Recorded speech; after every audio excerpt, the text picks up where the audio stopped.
Orthodox Yakobaya സഭാ തർക്കത്തിൽ എല്ലാവരുടെയും സഹകരണത്തോടെ പരിഹാരം കാണാൻ കഴിയുമെന്ന് പ്രതീക്ഷിക്കുന്നതായി മുഖ്യമന്ത്രി പിണറായി വിജയൻ.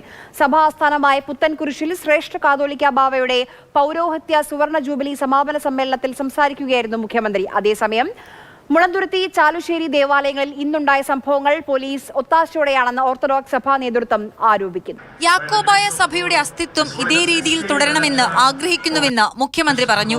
പ്രശ്നപരിഹാരത്തിന് സർക്കാർ സാധ്യമായ ഇടപെടൽ നടത്തും. ഒരു സഭ എന്ന നിലക്കുള്ള നിങ്ങളുടെ അസ്തിത്വം അതേ രീതിയിൽ തുടരണമെന്ന് തന്നെയാണ്.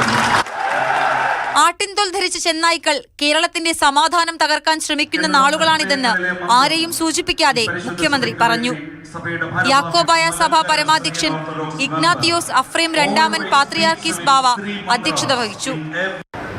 Chief Minister, we want this old man to see peace and justice before he leaves us.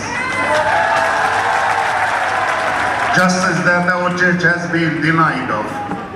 ചടങ്ങിൽ ജോസഫ് മാർ ഗ്രിഗാറിയോസ് മെത്രാപ്പൊലിത്തയെ മലങ്കര മെത്രോപൊലിത്തയായി പ്രഖ്യാപിച്ചു. അതേസമയം മുളന്തുരുത്തി, ചാലുശ്ശേരി ദേവാലയങ്ങളിൽ ഇന്നുണ്ടായ സംഭവങ്ങൾ പോലീസ് ഒത്താശയോടെയെന്ന് ഓർത്തഡോക്സ് സഭ ആരോപിച്ചു. യാക്കോബായ വിഭാഗത്തിൽപ്പെട്ട വൈദികന് സെമിത്തേരിയിൽ കയറി പ്രാർത്ഥന നടത്താൻ പോലീസ് സംരക്ഷണം നൽകിയെന്നാണ് ആരോപണം. സുപ്രീം കോടതി വിധി അട്ടിമറിക്കുവാൻ കൂട്ടുനിൽക്കുന്നവർക്ക് സംരക്ഷണം നൽകുന്ന പോലീസ് നിലപാടുകൾ വളരെ ആശങ്കയോടെ സഭ കാണുന്നു എന്ന് ആവർത്തിച്ചു പറയുവാൻ ഞങ്ങൾ ആഗ്രഹിക്കുകയാണ്.